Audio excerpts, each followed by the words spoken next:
জামুরিয়া শিল্প তালুক অবস্থিত সরকারি জমি দখলমুক্ত করতে গেলে বাধার মুখে পড়তে হয় এডিডিএ কর্তৃপক্ষকে। গ্রামবাসীদের অভিযোগ, দীর্ঘ কয়েক বছর ধরে তারা এখানে বসবাস করছে এবং কারখানা কর্তৃপক্ষ স্থানীয় কর্তৃপক্ষের অভিযোগের ভিত্তিতে উচ্ছেদ অভিযান বলে গ্রামবাসীদের অভিযোগ।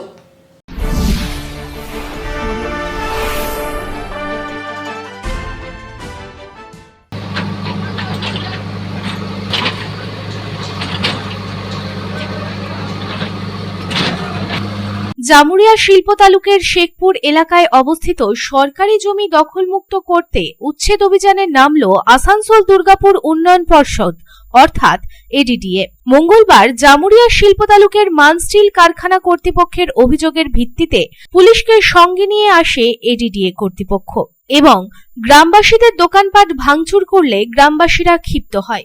এছাড়াও মান স্টিল কারখানার গেটের সামনে তারা বিক্ষোভে ফেটে পড়ে। কারখানা কর্তৃপক্ষের দাবি, গ্রামবাসীরা সরকারি জায়গা দখল করে বসে আছে, সেই জায়গাগুলি গ্রামবাসীদের নয়। অন্যদিকে গ্রামবাসীরা জানায় তারা দীর্ঘ 15 বছর ধরে এই জায়গায় বসবাস করছে, তবে কারখানা কর্তৃপক্ষ টাকার জোরে তাদের জায়গা কেড়ে নেওয়ার চেষ্টা করছে বলে অভিযোগ করছেন তারা। কারখানা কর্তৃপক্ষ সিঙ্গার নদী দখল করে নিয়েছে এবং তাদের দোকানপাটও ভাঙতে শুরু করছে বলে দাবি করেন গ্রামবাসীরা। এই প্রসঙ্গে মান স্টিল অ্যান্ড পাওয়ার লিমিটেডের deputy general manager Ashutosh Chowdhury জানান, এইদিকে কোনো নদী নেই, যেটি আছে সেটি হলো নদীর একটি জোর, ওর চারদিকে প্রাইভেট জমি আছে, গভর্নমেন্ট বা এডিডি এর কোনো সরকারি জমি নেই। जो भी रोकेगा वो खुद पानी में बह जाएगा, ये आप भी समझ रहे हो कि नदी को रोका नहीं जा सकता है। अतः इसके लिए क्या है कि West Bengal pollution control board ने एक कमेटी बनाई है, जिसके अंदर में कि एडीडी है, इरिगेशन डिपार्टमेंट है, West Bengal pollution control board है, इंडस्ट्रियल एसोसिएशन है, और वो लोग इसका देख रेख करने का जिम्मेदारी उनको दिया गया है। पहला बात तो आपको ये बता दें कि नदी जो है वो इधर में है नहीं, इधर में जो है उसको बोलते हैं जोड़ है, नहीं नदी भी है। नदी आपका उधर से रेशमी का जो प्लॉट है उधर से होते हुए गगन से होते हुए निकला है, वो नदी है, वो है मेन स्ट्रीम नदी का। और ये है एक जोड़, जो दो जमीन के बीच में, ढलाव के बीच में एक जोड़ क्रिएट होता है, वो जोड़ से पानी जाकर के मिलता है नदी में। आपको इसका टोपोग्राफी पूरा अगर निकालिएगा तो आपको उसका डिटेल्स पता चल जाएगा, अदरवाइज आप कभी आइएगा तो मैं आपको इसका सारा चीज़ डिटेल्स प्रोवाइड कर दूँगा। और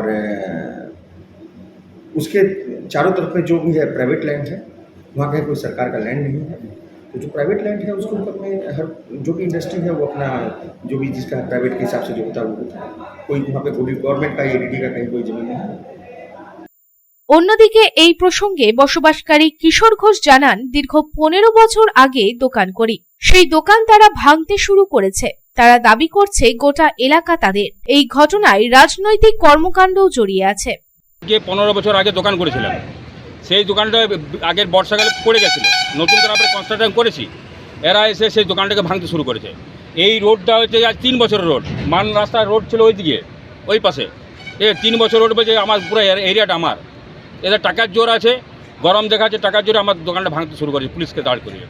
কারণ জানি না, প্রত্যেকটা ইন্ডাস্ট্রির গোড়াতে দোকান আছে, প্রত্যেকটা ইন্ডাস্ট্রি, স্যামসাংয়ে বড় বড় 3 তলা বিল্ডিং আছে, সুপারের গেটে বড় বড় দোকান আছে, প্রত্যেকটা ফ্যাক্টরি গেটে দোকান আছে, কিন্তু আমার দোকানটা ভাঙছে। এই কারণে ভাঙছে, আমার মনে হয় এটা একটা রাজনীতির ব্যাপার আছে, যেহেতু আমি অন্য কারোর সাথে থাকি বলে এরা অন্য ধার থেকে পাঞ্চ করে আমাদেরকে ব্যবস্থা করছে। এটা মান স্টের ভিতরে একটা জোরকে বন্ধ করে দিয়েছে, পুরো জোরটাকে ব্লকেজ করে দিয়েছে।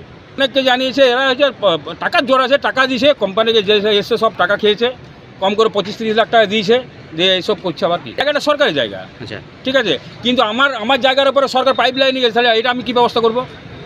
আমার জায়গা, নিজস্ব জায়গার উপর পাইপ লাইন নিয়ে গেছে, বহুত কমপ্লেন করেছি, এখনো পর্যন্ত ওটা ব্যবস্থা করতে পারছি। এই প্রসঙ্গে বসবাসকারী নিরঞ্জন মণ্ডল জানান, খাস জমিগুলি তারা দখল করেছিল, আমরা গ্রামের উন্নয়নের কাজ করতে বলেছি তাদের।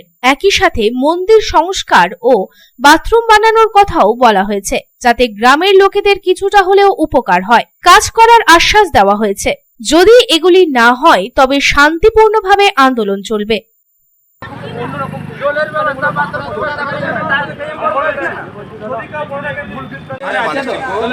हम लोग का जो खास जमीन है वो दखल कर रहा था, ठीक है, तो इसके लिए हम लोग बोले हैं उनको कि हम लोग का जो उन्नयन का काम है गांव का, वो करने के लिए उसमें हम लोग का मंदिर जो ढलाई इनकम्प्लीट है उसको पूरा करना है, और टॉयलेट वहाँ पे होता था, टॉयलेट वगैरह, तो टॉयलेट का निर्माण करने के लिए हम लोग बोले हैं। उसके साथ हम लोग बोले हैं कि रोड में वगैरह में पानी नहीं देता है ये, और 10-15 लड़का को काम के लिए दाबी दिए। अगर ये सब कर दिया जाएगा तो हम लोग के लिए बहुत ही हेल्प होगा। अब क्योंकि यहाँ पे सड़ा के पार्किंग कर रहा है तो ये हम लोग को बहुत डिस्टर्ब होने वाला है कि डस्ट इतना वहाँ पे पड़ने वाला है कि हम लोग का एकदम रहना मुश्किल हो जाएगा। इसलिए हम लोग दावी किए हैं कि गाँव के लिए कुछ उपकार का काम कर दें। पुलिस की तरफ से अभी बोला गया है कि यहाँ कर दिया जाएगा। জামুরিয়া থেকে তারকনাথ মণ্ডলের রিপোর্ট, পাবলিক টাইমস।